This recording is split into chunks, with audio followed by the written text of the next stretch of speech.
Hello, welcome back to Excel 2010. This is Bill Berquist again. This is Lecture 2. We're going to build our second worksheet here. Our first worksheet was that quarterly report where we had the little profit and loss statement there, and we had some basic calculations and some basic spreadsheet terminology. What I want to do is sort of review from what Lecture 1 talked about, and then kind of move into our next worksheet, which will be a payroll report. Remember now, spreadsheets are used for your numerical reports with lots of calculations. You have your grid, which is your worksheet area, your different cells. I really want to emphasize again range addresses. When you highlight a big group of cells, we call that a range. And A1 to F15. A neat way to sort of identify ranges or highlight ranges is to use the name box up here. I'll type in A1 colon A20 and hit enter, and sort of a neat way to highlight large ranges. A real world example, let's say that you want to highlight 365 cells representing the number of days in a year. You can click up here, click A1, or type in A1 colon A365 and hit enter. Then all those cells are highlighted. And you can insert dates or fill down dates or what have you. Now, we also talked about in that first lecture about the 5 steps in creating a worksheet. Identify the purpose of the worksheet, type in all the raw data, do your calculations, format and verify the worksheet, and then finally print the worksheets. Okay. Now, this next worksheet, the purpose will be to calculate net pay based on hourly rate and hours worked for just about 4 or 5 employees. We'll keep it simple, and we'll have some lots of different calculations here with hours worked and hourly rate and total pay and subtract our taxes. So we'll go ahead and get started with that worksheet. That's the purpose of our worksheet. Step 2 now is to get our raw data typed in. You see, I'm in cell A1, and we'll type in our little worksheet heading, ABC Company, weekly payroll report, prepared by, put my name in there, prepared on, I'll just pick a date here, let's see, what is today, 8/6/2011. There we go. There's our worksheet heading. The worksheet, remember from the last worksheet, the worksheet heading usually identifies what you're doing. Who are we, ABC Company? What is this? A weekly payroll report. Who made the worksheet? Prepared by Bill Berquist. And when was it made? This sort of answers the top 4 questions about our worksheet here. Now, as we keep building our worksheet, we'll sort of do more and more features to our worksheet. We're in step 2 now, getting all the raw data plugged in. Let's see, I'll go to cell A7 and I'll type in name, and I'll just type in some generic names here.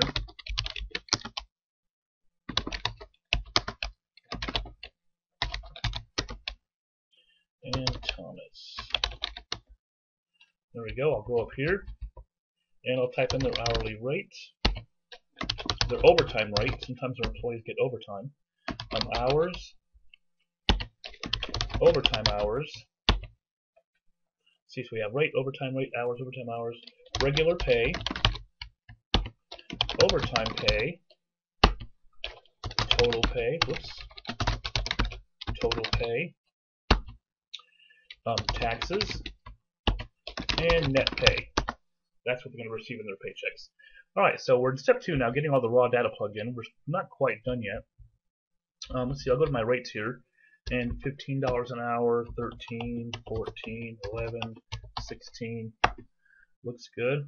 Let me go up here. Hours worked, 40 hours, 36 hours, 32 hours, and 40 hours. Some of our employees had some overtime. John and Melissa each had 3 hours overtime. And no overtime for Mark and Peggy is indicated by only 36 and 32 hours. And then Thomas had 2.5 hours overtime.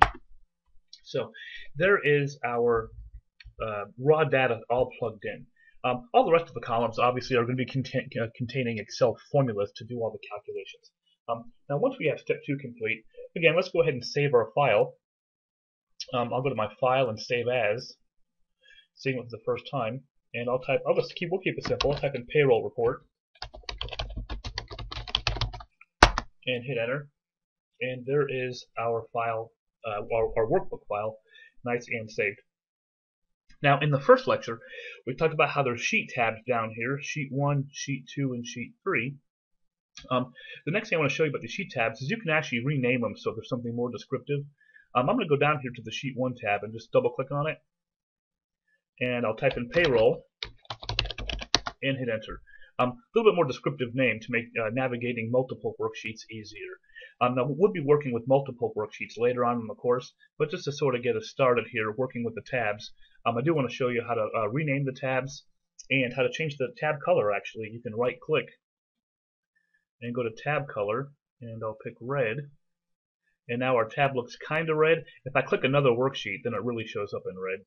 Sheet 2, sheet 3, then back over to payroll. And that's how you can change your tab colors. There are a few rules when it comes to naming your sheet tabs. I think the limit, not sure, I think the limit is 33 characters, kind of long. I don't think you'll ever see a worksheet tab that long. But yeah, you can have spaces in a sheet name. Most characters, a couple rules, a couple things you don't want to do. You don't want to name the sheet like the same thing as a cell address.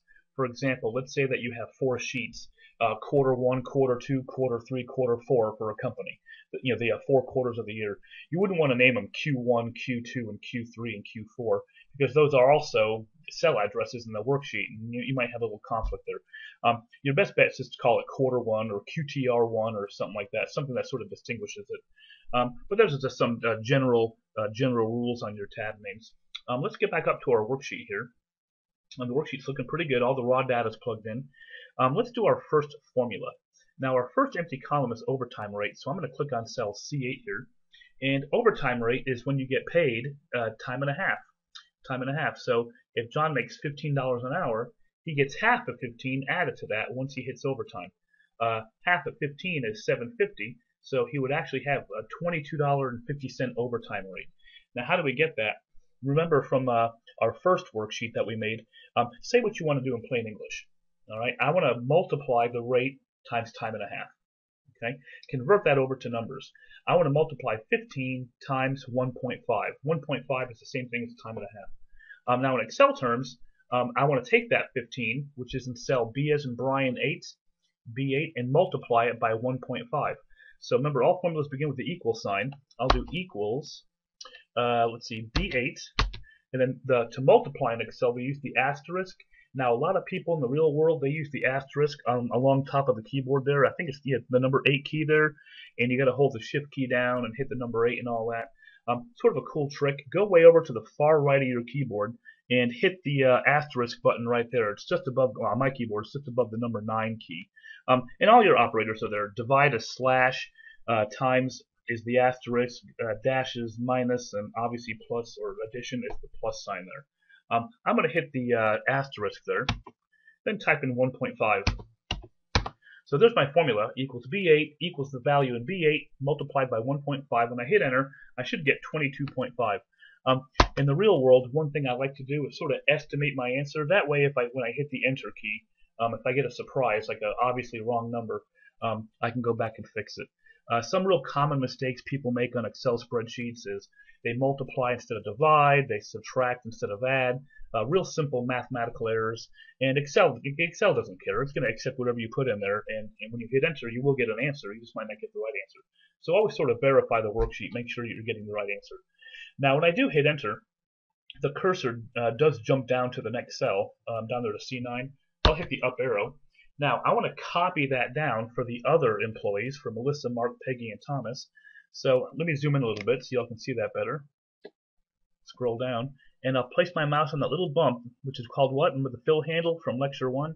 And I'll click and drag down, and that copies it all the way down. And now I have overtime rates for everybody.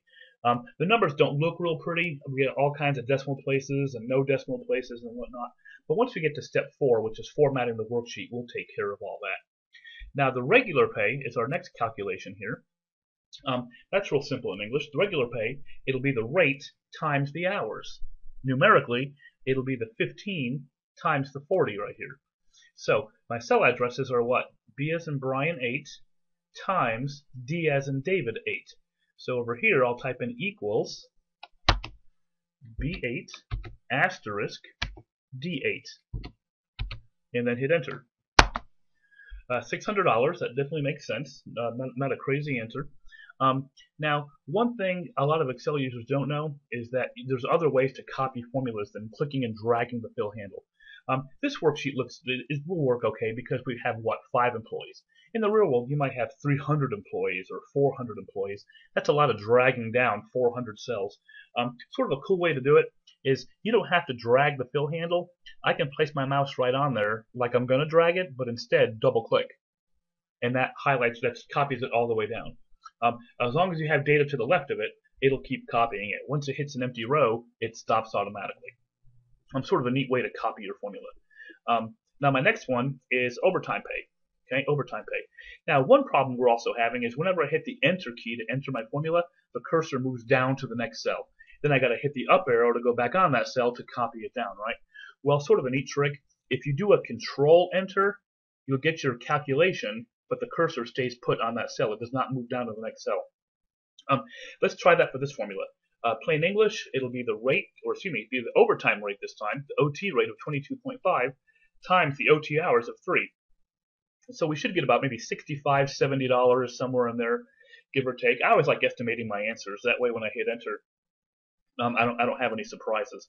We should get like between $60 and $72 somewhere in there. Let's see here. I'll type in equals C8, that's my 22.5, times E as an eyeball 8. That's my 3 there. That's my 3 right here, the number of overtime hours for John. So I'll type in E8. Now instead of enter, I'm going to do a control enter. And that'll enter the formula and give me my answer, but the cursor will not move down to the next cell. Control enter. Voila. I got my answer of 67.5. That's consistent with what I thought it would be, between 60 and 70 bucks. Looks good. I'll double click my fill handle and it copies it down. And I've got my overtime pay for everybody. Be mindful, I got a couple zeros here because they did not have any overtime. Mark and Peggy did not work overtime, so they have zeros, but the formula's in place. Next week, if they do have overtime, or overtime hours, I'll plug them in and the calculation will update automatically. Okay, so they do have a couple of zeros in there. All right, now our total pay is very simple. I simply want to add 2 cells together. Now, in the other worksheet, in Lecture 1, we use the auto sum button. You only really want to use the auto sum button when you're adding up a whole bunch of cells, you know, A1 to A10 or A1 all the way across to G1. Going across the worksheet. When you just want to add 2 cells together, your best bet is to just add the 2 together using a plus sign without using the auto sum button. Simply put, my total pay there, it'll be the regular pay of $600 plus the overtime pay of $67.50. So my answer should be $667.50. So I'll do equals, and then my address for 600 is what? F8, F as in Frank 8, then plus sign. G8, which is at 67.50. And I'll do a control enter to keep the cursor from moving down. And I got my $667.50. Now I'm going to copy my formula down by double clicking my fill handle. And I have my total pay for everybody. We're looking good. I'll save my file again. I'll go up here to the quick access toolbar. Remember from Lecture 1, the quick access toolbar is a little series of buttons. It's sort of reminiscent of the olden days of Excel with the toolbars all the way across the whole screen before they replaced it with a ribbon. And you still have these little toolbar buttons right up here on the quick access toolbar. I'll just hit my little disk right up there and the file is saved again. Alright, now my taxes, in plain English, it's the total pay times our tax rate. Now we don't have our tax rate identified, so we'll just say that it's 18%. And you can either use the decimal equivalent or 18%, however you want to do it. I usually convert my percents to decimals, so 18% would be, 0.18. So I'll do equals, and I'll type in H8. H8 is my total pay of $667.50, and then multiply that by 0.18. Be very careful when it comes to rates. Make sure that you realize they are decimals. Real common mistake would be for people to multiply by 1.8, which is really 180%, and you just get a totally crazy answer there. But yeah, I've got 0.18 there for my percent. Option number 2 is you could just do times 18, then do the percent sign like that. That would also work. Looks a little bit simpler, but personally, I'm just used to converting all my percents to decimals. So I just type in 0.18. And we should get, I don't know, maybe a little over $100 or just under $100, somewhere in there. $120. Sounds good. Okay, I'll put my cursor back up there and double click my fill handle, and I've got my taxes. We're looking good. Our last calculation will be net pay.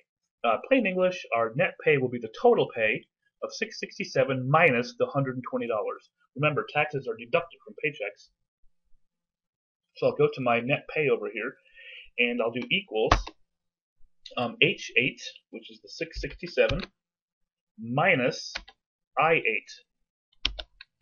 which is my amount of taxes. So I should get about $540 or something like that. 547 looks good.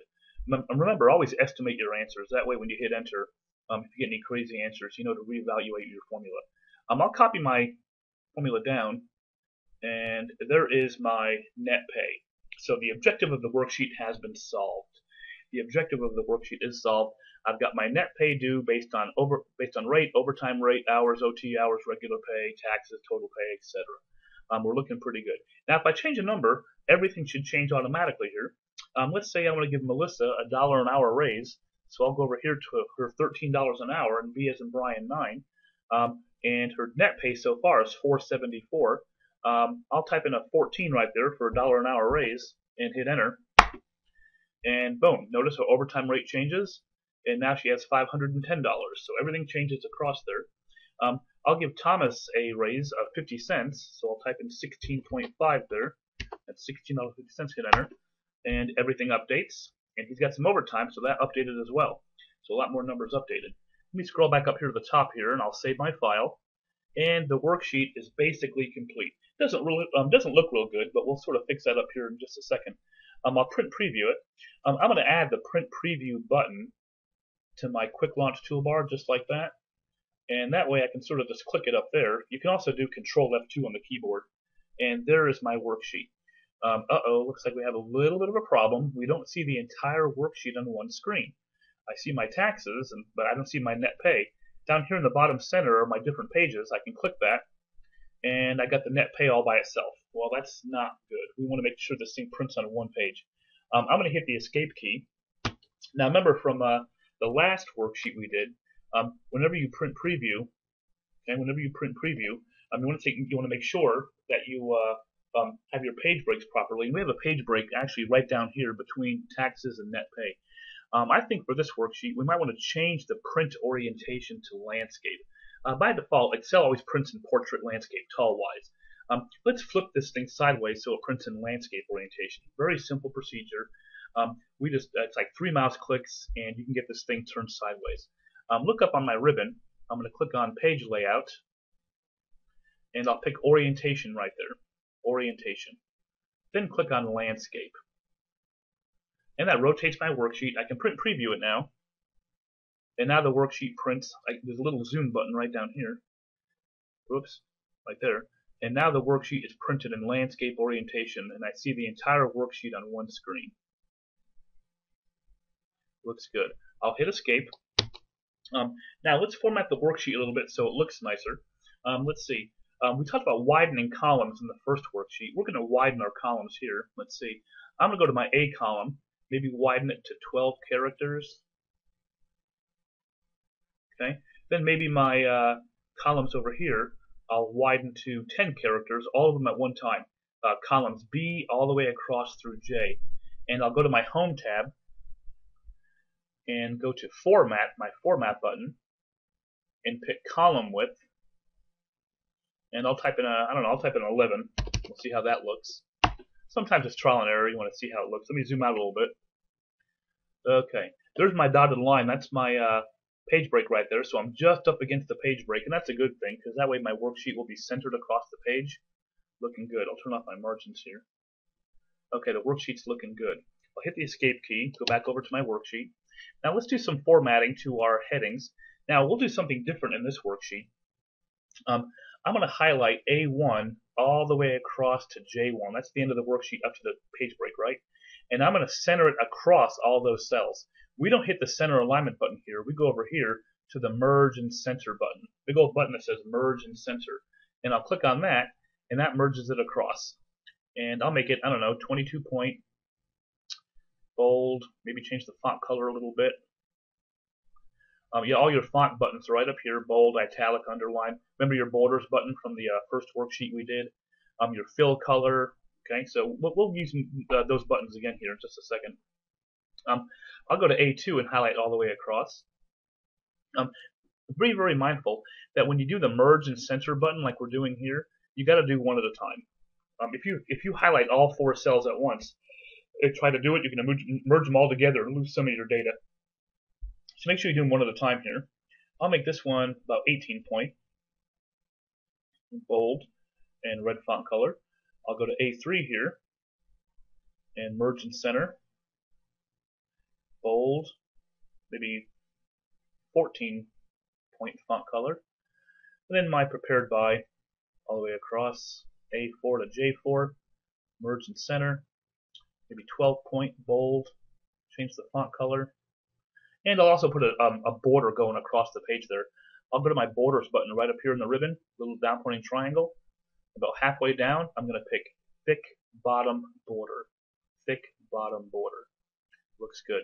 Now, it looks like the border went away, but since my cursor's there, it's sort of blocking it. I'll click anywhere in the worksheet, and there's my border. Maybe do some fill color on my range here. I'll go to cell A1 there, that one long cell A1, and I'll drag down here.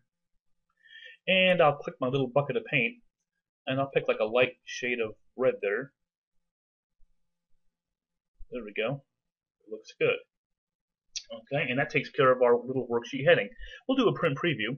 I always like going to print preview back and forth just to sort of see how my worksheet's coming along. Looks good. I'll hit escape, get back out to my worksheet. I'm hitting the escape key. Now let's do our headings over here. Let's see, I'm going to highlight rate all the way across. And I'm going to center align it, not merge and center, but just center align the individual cells just right here. There we go. Hit the bottom, thick bottom border button, and then maybe bold it, and change my font color to red. Looks good. Do some background shading here, just like my title, so it sort of matches. Now notice I didn't do it with my name over here because I don't want to center align it. I want to leave it left aligned. I'll click on that, and I'll just bold it. A thick bottom border, shade it, and then change the font color. And I'll click up there, and my worksheet's looking pretty good. Let me zoom in here a little bit. Okay, I'll save my file by clicking the little disk up here. Don't forget, you can also do a Control-S. That also saves your file. And that takes care of our data. Looking pretty good. Now, let's format our numbers. Now, this worksheet has basically 3 chunks of numbers. I've got my rate and my OT rate columns, which are money. My hours and my OT hours, which are not money, just regular numbers. Then I have money again with my regular pay all the way across to net pay. I'm going to highlight my first 2 rates just like that. That's range address, what, B8 and C8, B8 through C8. And just like we learned in the first worksheet we made, I'm going to click my $sign button. And it's called the accounting number format. And that'll give me a couple of decimals and my $signs. Usually when you're dealing with payroll and paychecks, you're going to have cents involved. So we'll leave the two decimal places there. Now the numbers below that, beginning with Melissa, and go across and highlight all the way down. I don't want $signs, but I do want to have 2 decimals. I'm going to click the comma style. Now the comma style might kind of throw you because when I click on it, I don't actually see any commas.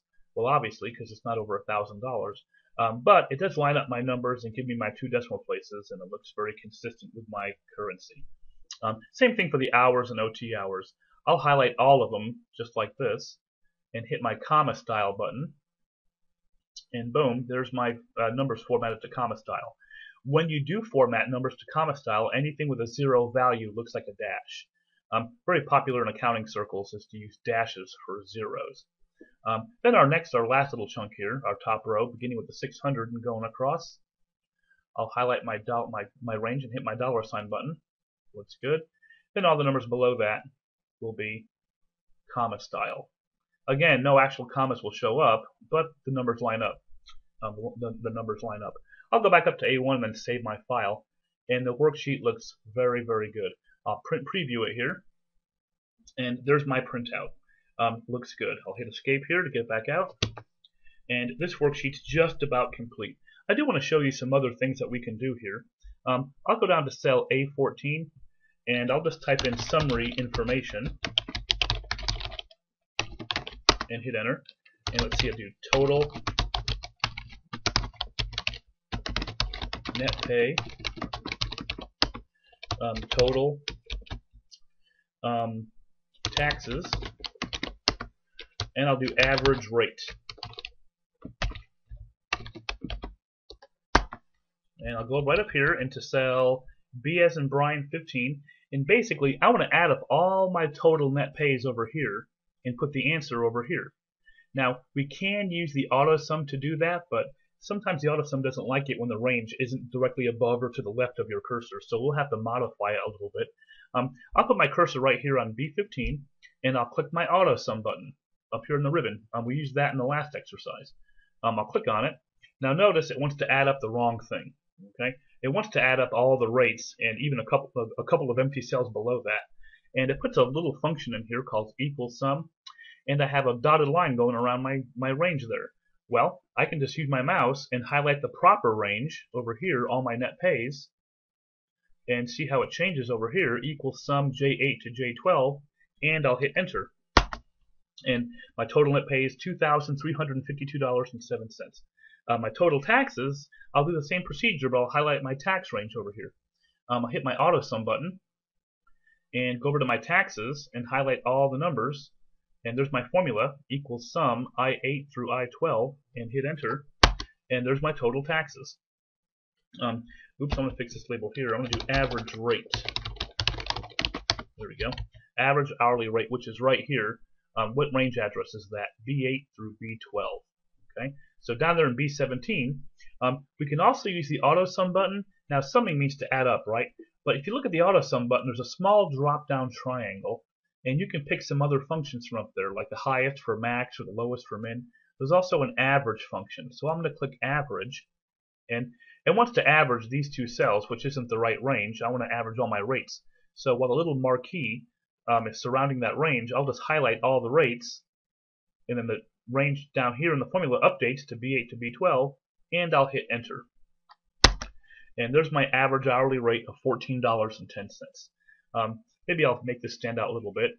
Increase the font size to 16. Bold. Change the font color to dark red. There we go. And it looks good. Now if I make a change, all this information updates as well. Let's give Melissa a $1 an hour raise. I'll go to cell B as in Brian 9, type in 15, and hit enter.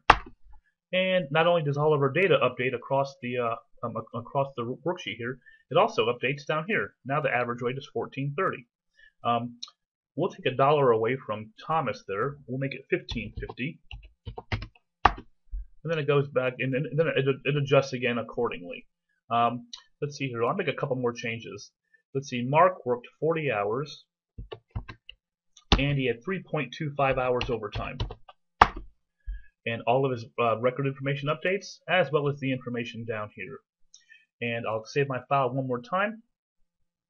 I'll do a print preview, see how it looks. And this worksheet is complete. I'll hit escape, and stay tuned and tune back in for lecture 3, and we'll build a little bit more complicated worksheet.